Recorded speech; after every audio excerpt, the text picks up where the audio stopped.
Голощекинді құлақ шекеден бірақ ұрып талдырып тастаған қазақтың қайсар азаматы Жалау Мыңбаев. 1926 жылы Қазақстан өлкелік партия комитетінің басшысы Филипп Голощекин сол кездегі Қазақ автономиялық республикасы орталық атқару комитетінің төрағасы Жалау Мыңбаевты кабинетіне шақырып алып, жедел түрде орта және бай шаруалардың малдарын тартып алып, дүние мүлкін кәмпескелеп, қарсы шыққандарын, уақытты ығыстырғысы келген Жалау Мыңбаев бұл істі келесі жылдың көктеміне дейін қалдыруды сұрап, қазір алды қыс шаруалардың малдарын жинап алғанда қараусыз малдар бекер қырылатынын және малсыз халық аштықтан қоса қырылатынын ескертеді. Өзінің бұйрығын орындағысы келмеген Мыңбаевты бұрыннан жақтырмай жүрген Голощекин оны жерден алып жерге салады. Сол кезде шыдамы таусылған Мыңбаев Голощекинді құлақ шекеден бір-ақ ұрып талдырып тастайды. Бұл оқиға жайлы әңгіме Мәскеуге жетісімен Жалау Мыңбаев Сталиннің шақыртуымен оның жеке қабылдауында болады.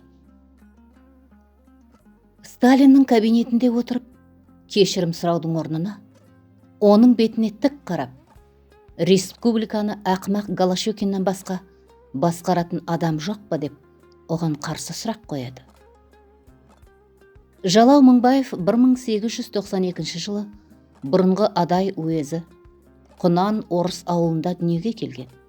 1905 жылы Форт Александровск қаласында Қазақ орыс мектебіне оқуға түсіп, 1907 жылы жалғыз қамқоршысы әжесі Ботагөз қайтыс болған соң оқуын жалғастыра алмай қалады.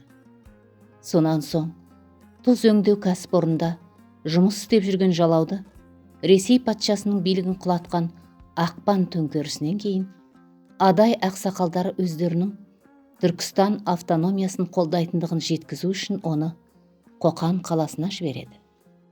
Бұл сапардан қайтқан соң Жалаудың мансабы бірден өсе бастайды.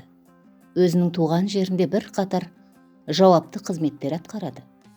Дәл осы кезде кеңес үкіметін мойындаудан бас тартып, қуғынға ұшырап, Ташкентке, сонан соң Ақтөбеге бас сауғалаған Мұстафа Шоқай Жалау Мыңбаевтан көмек сұрайды.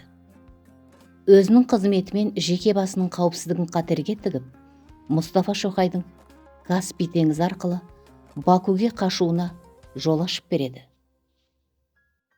1925 жылы Жалау Мыңбаев Қырғыз автономиялық республикасының төрағасы болып сайланады. Ақмешіт қаласында 1925 жылы 19 сәуірде Жалау Мыңбаев қол қойған құжат негізінде Қырғыз автономиялық республикасы аталып келген еліміз Қазақ республикасы болып өзгертіледі.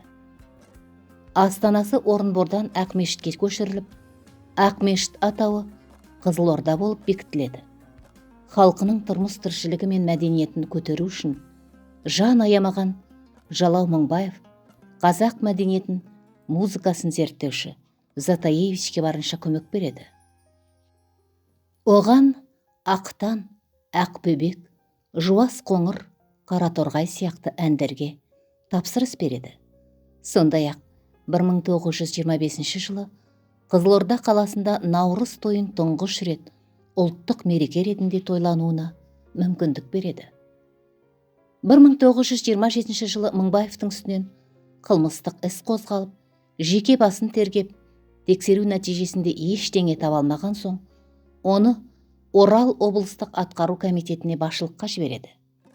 Алайда 1929 жылы лауазымы қайта төмендетіліп, оның үстінен Адай контрреволюциялық ұйымының жетекшісі деген жала жабылып, халық жауы деген айыппен қылмыстық іс қозғалады.